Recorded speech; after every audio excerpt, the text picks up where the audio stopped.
Cristiano, कैसे हो? मैं ठीक हूं दोस्त। और तुम? मैं सोच रहा था मैं हर 3 साल में तुम्हारा इंटरव्यू लेता हूं, और बीते हुए इन 3 सालों में तुम्हारी जिंदगी में वाकई बहुत ज्यादा चीजें घट जाती हैं। क्या तुम कभी रुककर यह सोचते हो कि तुम्हारी जिंदगी आखिर कितनी ज्यादा पागलपन से भरी है? मैंने कभी इस बारे में नहीं सोचा, पर मुझे तुम्हारी बात माननी होगी। ये सच है। पिछली बार हमने साथ मिलकर जो इंटरव्यू रिकॉर्ड किया था वह सच में काफी कड़ा था, और साथ ही वह बहुत बेबाक था, हमेशा की तरह। मैं अपने इंटरव्यू में यही करने की कोशिश करता हूं। इसी वजह से मैं ज्यादा इंटरव्यू नहीं देता, क्योंकि जैसा तुम कहते हो कि कम ही बेहतर होता है।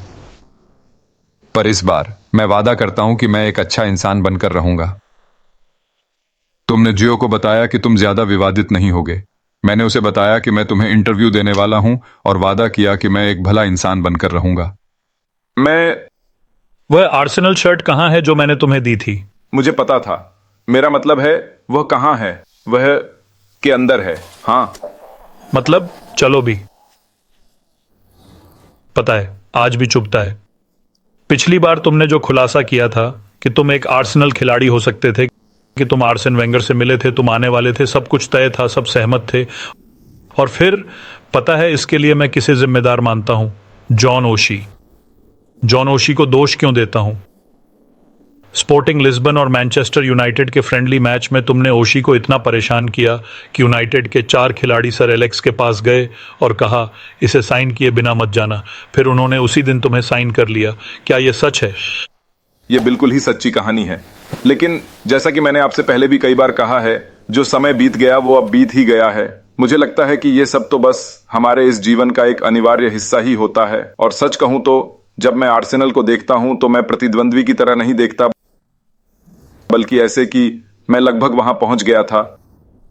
तो मैं ये नहीं कहूंगा कि मुझे उस क्लब के लिए जुनून है, लेकिन जब मैं आर्सेनल को देखता हूं मुझे टीम पसंद है। उस कहानी की वजह से मुझे उनकी जीत अच्छी लगती है। लेकिन जानते हो, यही जिंदगी थी, यही फुटबॉल था। यह सब मौकों और लम्हों का खेल है, और मैं इसे इसी तरह देखता हूं। स्थिति अलग थी। यूनाइटेड के लोगों से आपकी अनबन हो गई थी, आप क्लब छोड़ना चाहते थे, और फिर आप चले गए। उस इंटरव्यू में आपने जो भी बातें कही थीं, वे आज लगभग पूरी तरह सच साबित होती दिख रही हैं। तो भले ही इससे बड़ा विवाद हुआ, मुझे नहीं लगता कि कोई उस इंटरव्यू को देखकर कह सके कि आप उस समय पूरी तरह ईमानदार नहीं थे, और जो भी समस्याएं आपने क्लब के बारे में बताई थीं वे स्पष्ट रूप से सच थीं। ज्यादा सुधार नहीं हुआ, बल्कि उस इंटरव्यू के बाद से तो यूनाइटेड पीछे ही गई है। मैनचेस्टर यूनाइटेड के साथ आखिर क्या गलत हो रहा है और इसे कैसे ठीक किया जा सकता है? आपको क्या लगता है वहां असल में क्या हो रहा है मैनचेस्टर यूनाइटेड में, और इसे फिर कैसे सुधारें? खैर, जैसा आपने अभी जिक्र किया, अच्छा, मेरे लिए तो मुझे बहुत दुख होता है, क्योंकि ये पूरी दुनिया के सबसे अहम और बड़े क्लबों में से एक है, और ये एक ऐसा प्रसिद्ध क्लब है जो कि आज भी मेरे दिल के बहुत करीब बसा है, कई जाहिर कारणों की वजह से। आपको उज्जवल भविष्य की ठोस नींव रखने के लिए हमेशा समझदार और होशियार लोगों के साथ मिलकर कदम दर कदम आगे बढ़ना होगा, ठीक वैसा ही जैसा मैनचेस्टर यूनाइटेड ने सालों पहले अपने सुनहरे दौर में किया था। निकी बट, पॉल स्कोल्स, रॉय कीन और डेविड बेकहम, वे सभी आगे चलकर बड़े खिलाड़ी बने, लेकिन उस समय वे बहुत युवा और प्रतिभाशाली खिलाड़ी थे। घर बनाने के लक्ष्य, कार रखने के लक्ष्य, या फिर मेरा लक्ष्य उस संख्या तक पहुंचना था। हाँ, ईमानदारी से कहूं तो ऐसा नहीं है। मैं पैसे के लिए पागल नहीं हूं, क्योंकि मुझे लगता है कि पैसे से आप मदद कर सकते हैं। यह आपको कई तरीकों से मदद कर सकता है, लेकिन जब आप एक स्तर पर पहुंच जाते हैं तो मेरे हिसाब से पैसे की अहमियत नहीं रह जाती। लेकिन ज्यादा होना हमेशा अच्छा है, क्योंकि हम इंसान हैं, हम कभी भी अपने पास जो है उससे संतुष्ट नहीं होते। एक बात जो मैंने समय के साथ सीखी है वह यह है कि वित्तीय चीजें और पैसा महत्वपूर्ण है, लेकिन कुछ और चीजें हैं जो इससे भी ज्यादा महत्वपूर्ण हैं। लेकिन आपके सवाल का जवाब दूं तो मैं बहुत खुश था, क्योंकि यह मेरे दिमाग में मौजूद मुख्य लक्ष्यों में से एक था।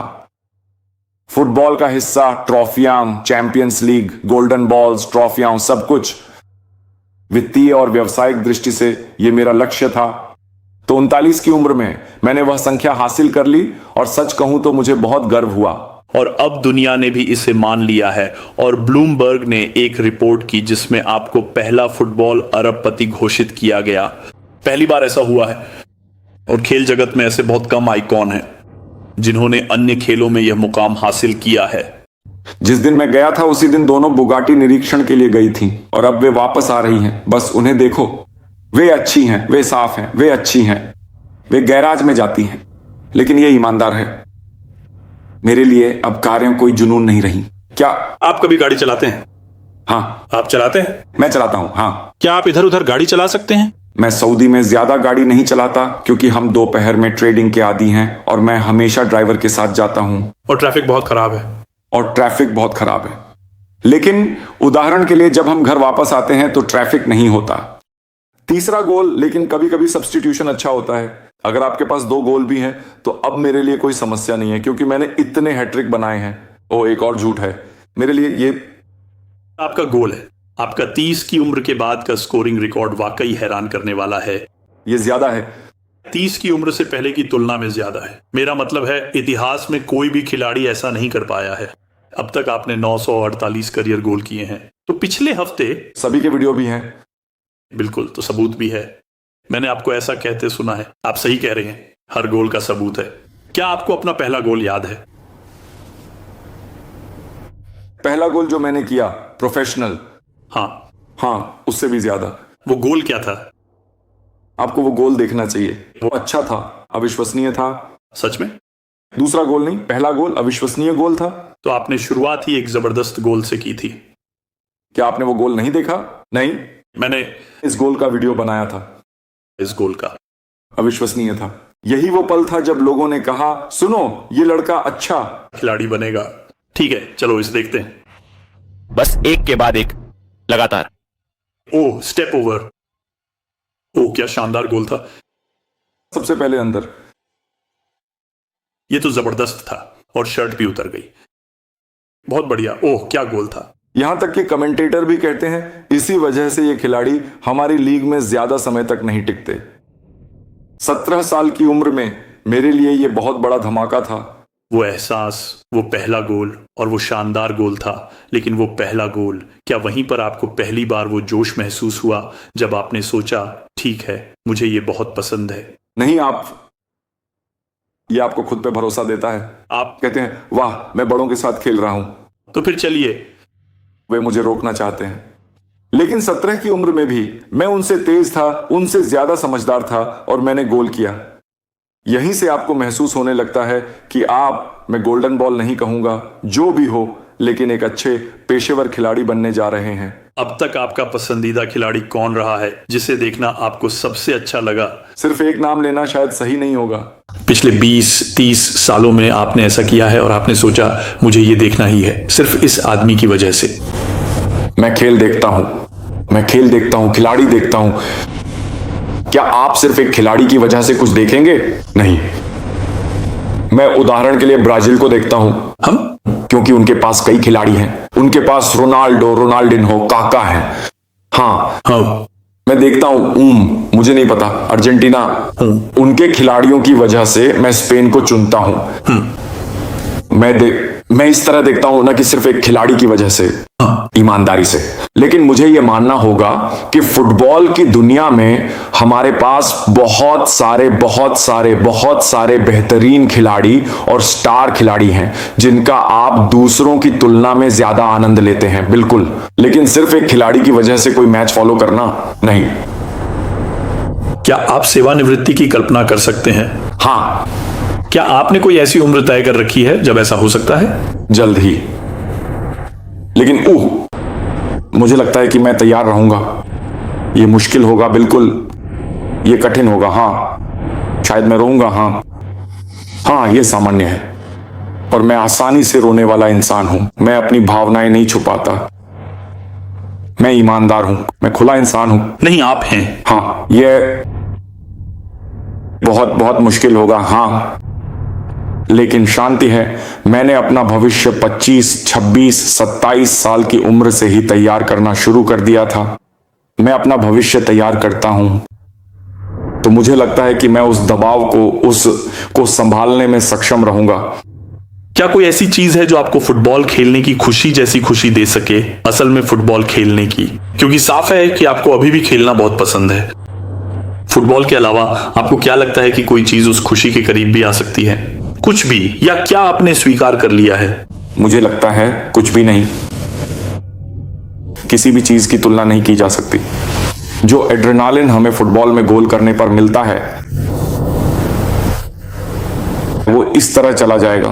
लेकिन जैसा कि मैंने कहा, हर चीज की एक शुरुआत होती है, हर चीज का एक अंत होता है। तो मुझे लगता है कि मैं तैयार रहूंगा, मुझे लगता है। लेकिन मेरी और भी कई रुचियां हैं। मेरे पास अपने लिए ज्यादा समय होगा, मेरे पास अपने परिवार के लिए ज्यादा समय होगा, अपने बच्चों को पालने के लिए, खासकर बेला के लिए। कि इतने सालों के बाद जब मैं यात्रा करता हूं और टीम के साथ इतने दिन लगातार रहता हूं तो एक तरह की बेचैनी महसूस होने लगती है। मैं क्रिस्टियानो जूनियर का साथ देना चाहता हूं, क्योंकि ये उम्र का वह समय है जब ऐसा थोड़ा बहुत होता है। रुको, बेवकूफ मत बनो। वे बेवकूफी भरी चीजें करते हैं जो सामान्य है, क्योंकि मैंने भी वही किया था। मैं चाहता हूं कि मैथ्यू भी फुटबॉल से प्यार करे जैसा कि मैं करता हूं।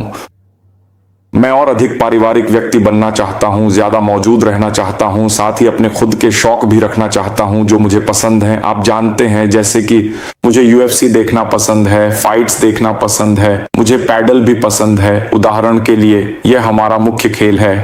मैंने सुना है आप बहुत पैडल में बहुत अच्छे हैं। हम सीखते हैं, मैं और मेरे दोस्त, मेरे करीबी दोस्त। ये कुछ ऐसा है जो हम, मेरी कंपनी की दूसरी बातें, उदाहरण के लिए, मैं कभी यूट्यूबर नहीं बनूंगा, बिल्कुल नहीं। लेकिन आपके पास 76 मिलियन सब्सक्राइबर हैं। मैं वहां जाना, आपने ये 3 महीने में कर लिया। आप दुनिया के टॉप यूट्यूबर्स में से एक हैं। मुझे 4 मिलियन तक पहुंचने में 3 साल लगे और लगा कि मैं स्मार्ट हूं। आपने तो ये सिर्फ 3 मिनट में कर दिखाया। तो शायद मैं इस पर और ज्यादा समय बिताऊंगा, सीखने के लिए और चीजें करने के लिए। मुझे लगता है कि मैं मजेदार चीजें करूंगा और वे चीजें करूंगा जो मैंने पहले कभी नहीं की हैं। क्योंकि जैसा कि आप जानते हैं, मेरे लिए फुटबॉल का नजरिया सिर्फ ट्रेनिंग ग्राउंड पर जाने तक सीमित नहीं है। 1 घंटे की ट्रेनिंग करना और ट्रीटमेंट लेना। मैं 24 घंटे फुटबॉल जीता हूं। ऐसे कहें कि सही तरीके से प्रदर्शन करने के लिए सही चीजें करना जरूरी है। क्योंकि मेरी उम्र में चीजें जल्दी रिकवर करना और भी मुश्किल हो जाती हैं, लेकिन मैं इस प्रक्रिया का आनंद ले रहा हूं। यह अच्छा है कि आप जिंदगी को अलग नजरिए और अलग सोच के साथ देखते हैं। आपके पास अलग अलग विचार हैं। मेरे लिए यह एक अच्छा चैलेंज है। यहां तक कि मेरी उम्र में भी मैं अपने जीवन के इस दौर का आनंद ले रहा हूं, क्योंकि आप बहुत सी चीजें सीखते हैं और आप फुटबॉल के अलावा भी दूसरी चीजों के बारे में सोचना शुरू करते हैं और यह आपको खुश करता है। वे कौन सी ब्रांड्स हैं जिनके साथ काम करना आपको सच में पसंद है? मुझे पता है कि आप रियल एस्टेट में भी बड़े हैं। उदाहरण के लिए, आपके आफ्टर शेव के बारे में भी मुझे पता है, मैं उसका इस्तेमाल करता हूं। मुझे कहना पड़ेगा, ये बहुत सफल है। मेरा मतलब है, लोग कहते हैं, ओह तुम्हारी खुशबू क्रिस्टियानो रोनाल्डो जैसी है।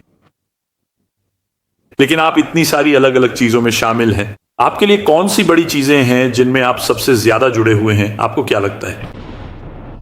यूट्यूब। हमने यूट्यूब के साथ कुछ चीजें करना शुरू किया है। इमेज हमेशा बनी रहती है। जैसा कि आपने कहा, रियल एस्टेट मेरा असली जुनून है। मेरे बारे में बहुत से लोग ये नहीं जानते। मैं एक चुनौतीपूर्ण व्यक्ति हूं। मैं कुछ ऐसे व्यवसायों में भी हूं जिनके बारे में लोग सपने में भी नहीं सोचते, जैसा कि मैंने इंटरव्यू के बाहर जिक्र किया था। मैं ऐसा व्यक्ति हूं जो हमेशा सीखना चाहता है, न सिर्फ व्यवसाय के मामले में बल्कि जीवन में भी। अपने जीवन के नए अध्याय के लिए मुझे बस कुछ फैसलों में थोड़ा और परिपक्व होना पड़ेगा। आपके पास, मैं कोई राज उजागर नहीं करना चाहता, लेकिन आपके पास कोने में एक वीडियो गेम रूम है जिसमें लगभग 8 कंसोल्स हैं। और मैंने देखा कि आपके पास वहां एक ई स्पोर्ट्स अवार्ड भी है। मेरा मतलब है, आपको ये सब चीजें बहुत पसंद है ना? हाँ, यही भविष्य है। जैसा कि आपने ई स्पोर्ट्स का जिक्र किया, मैं उस बड़े इवेंट का एम्बेसडर हूं जो वे करते हैं। अगर आपने कभी नहीं देखा तो आपको यहां आकर देखना चाहिए। यह एक शानदार इवेंट है और मैं यहां इस देश में हूं, बेशक उनकी वजह से भी। तो वह एक ऐसे इंसान है जिनका मैं सच में सम्मान करता हूं और मैं यहां उनकी वजह से हूं। तो हम देश के लिए शानदार चीजें करते हैं, खासकर ए गेम। आइए उस दूसरे और भी महत्वपूर्ण सौदे की बात करें जो आपने हाल ही में किया। कौन सा? मैंने बहुत सारे किए। जियो के साथ आपका जुड़ाव और यह सगाई खास है। हाँ चलो, हाँ माफ करना, सबसे बड़ा सौदा है। नहीं तो आप मुझे मार डालेंगे। हाँ ये सच है। नहीं आप शादी करने से बचते रहे हैं। नहीं नहीं, रुक, अपने 40वें साल तक। खैर, आपने शादी नहीं की और आप 40 के हैं, सही है, लेकिन आखिरकार आपने प्रपोज किया। तो मुझे इसके बारे में विस्तार से बताइए। आखिरकार आपने सवाल पूछने का फैसला क्यों किया? मैं हमेशा कहता हूं कि अच्छी चीजें सही समय पर आती हैं, और कभी कभी आपको यह समझने के लिए समय चाहिए कि आप कुछ गलतियां ना करें। मेरा मतलब उस तरह से नहीं है। मैं उसे प्रपोज करने जा रहा हूं क्योंकि मुझे लगता है कि यही सही समय है। सिर्फ इसलिए नहीं कि वह मेरे बच्चों की मां है, बल्कि इसलिए भी कि वह इंसान है जिसे मैं सबसे ज्यादा प्यार करता हूं। वह मेरी जिंदगी का प्यार है। तो मुझे लगता है कि यही सही समय है। जैसा कि आप कहते हैं, आप 14 साल के हैं। कुछ भी नहीं बदलेगा। सिर्फ इसलिए कि हम शादी करने जा रहे हैं, कुछ भी नहीं बदलेगा। ये बस जिंदगी का एक खूबसूरत अध्याय है। आप जानते हैं, ये अच्छा है। आपने प्रपोज कैसे किया? मजेदार था, ये मजेदार था। मुझे पता था कि एक दिन मैं ऐसा करूंगा। Alright, that's it. Video's over now. Go hit that subscribe button. I'll bring you the next one real soon. But for that, I need to wipe the slate clean. Time to tear this place down. Let's do it. All cleared out. Thanks for watching. Make sure you're subscribed, and I'll see you in the next video. Thank you. Thanks for watching.